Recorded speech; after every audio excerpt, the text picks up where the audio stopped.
New video shows ICE agents chasing after people while at work at Southland Farms in Oxnard, California. Nomás en la mañana vimos un carro, cuando estábamos en la orilla, vimos un carro venía el coche y los ICE estaban persiguiendo el coche. A mi temor mío es de que... This is sparking more backlash from community leaders, from the farm community, and from people in general in the Southern California region who are saying, you said you were going to target criminals.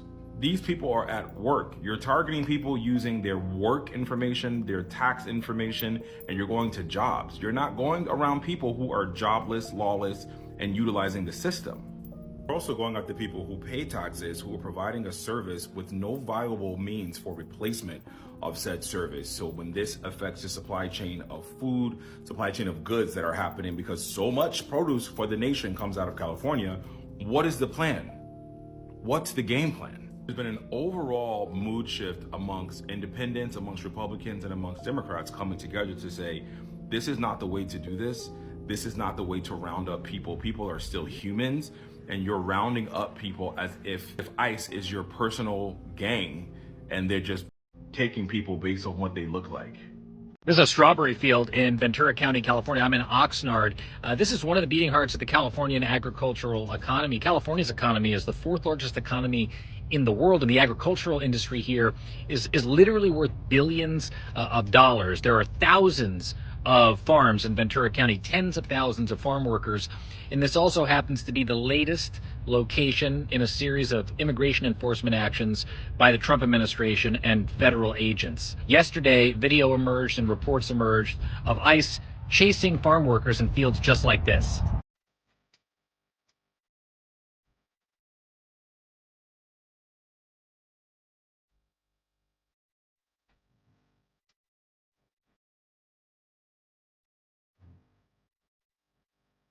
Earlier today, we spotted a CBP helicopter flying over this area. The same helicopter, according to flight tracking information, that we had seen down over the Metropolitan Detention Center in Los Angeles earlier in the week.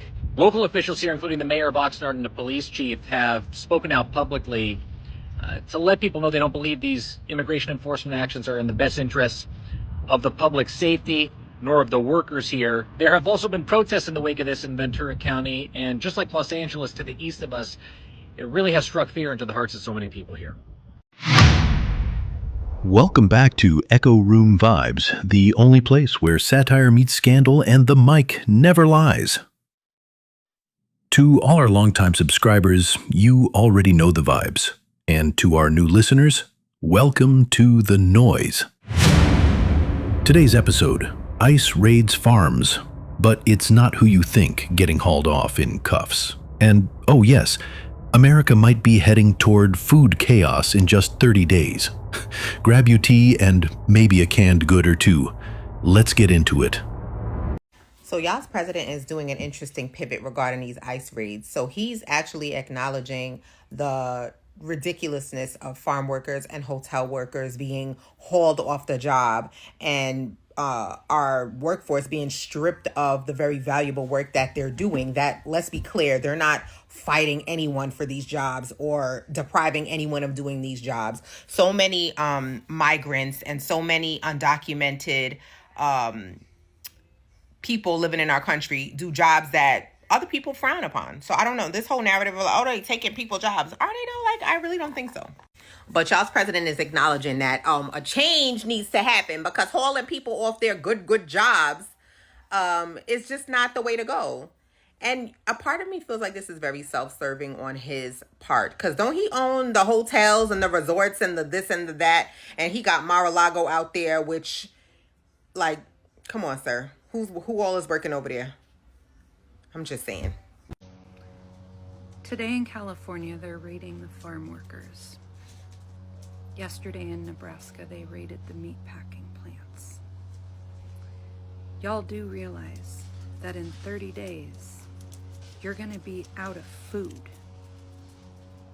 right? We're tracking? You understand that?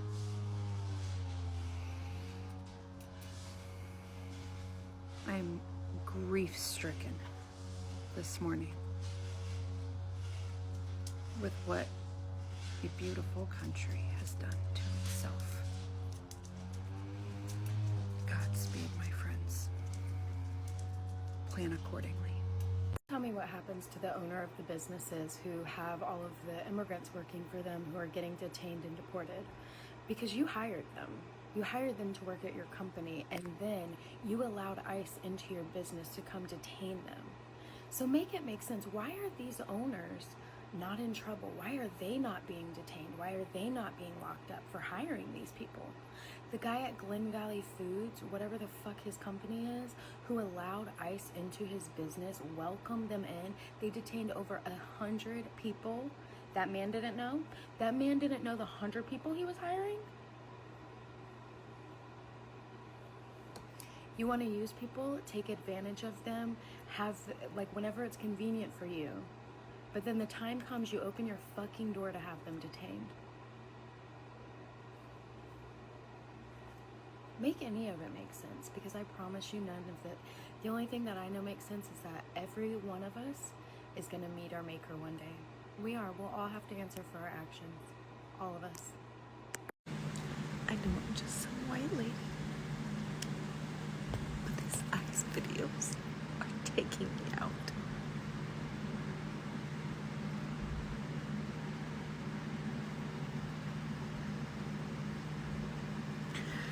Is this really happening? This is terrible. This is like terrible. Welcome back, fam. Picture this: fields of produce, sunshine, and silence. Then suddenly, ICE trucks rolling in like they're starring in Fast and Furious deportation drift. Farm workers, many undocumented, were detained without warning. The twist?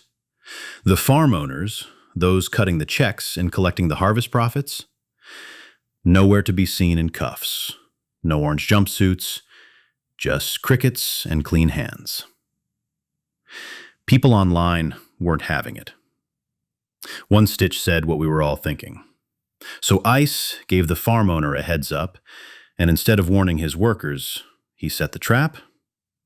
You mean to tell me the same guy who forgot to wear gloves while harvesting jalapenos suddenly remembers to report his workforce to Homeland Security? The big question now, why are the workers the only ones punished when it's the owners hiring them? Let's be real. If you're driving the getaway car, you go down with the thief. But in this case, the driver's sipping sweet tea and blaming the passengers. Folks online are asking, where are the charges for knowingly hiring undocumented labor? One TikToker even asked if ICE raids are about immigration or intimidation. This selective justice isn't even pretending anymore. It's hide the paperwork, keep the profits, and when the heat shows up, throw the workers under the tractor. One stitched clip hit hard. America, you've got 30 days before you feel this in your fridge. Think about it. Who's picking your lettuce, your strawberries, your onions? Let's just say it ain't the same people who put ICE on speed dial. If the labor force is gone, what's next? Grocery stores charging $9.99 for a bag of baby carrots? Walmart rationing tortillas? Chili's canceling fajita night? This isn't just an immigration issue. It's a full-blown supply chain earthquake in the making. And yet, not a single farm owner seems worried. Maybe because they know Uncle Sam won't raid the hand that feeds the donor class. Social media had zero chill. One person wrote, "So ICE took away the labor, but the employer gets a tax break?" Another stitched a video standing outside an empty field saying, "Guess I'll be growing my own food now. Thanks, capitalism." Black and brown voices online are uniting around a truth. Immigrant labor has always been convenient until it becomes inconvenient. And when it does, the system doesn't collapse on the employer, it crushes the worker. The real headline isn't that ICE is detaining farm workers. It's that America keeps pretending it's shocked every time this cycle repeats. So here we are, workers detained, farm owners untouched, crops withering, and America caught between two conflicting headlines. We need immigration reform and who's going to pick my avocados? Echo Room Vibes isn't here to tell you what side to stand on, but we are here to ask the uncomfortable questions. Why is the person with the least power always the one most punished? Why does the system punish laborers while protecting those who benefit most? And when your grocery bill hits the roof, will anyone finally care who wasn't invited to the ICE party? To the farm workers, your hands feed a nation. And to the owners hiding behind loopholes, may your fields be as empty as your HR department. Thanks for tuning in to Echo Room Vibes. Subscribe, like, and drop a comment below. I read every one, even the ones from the farm owners' burner accounts.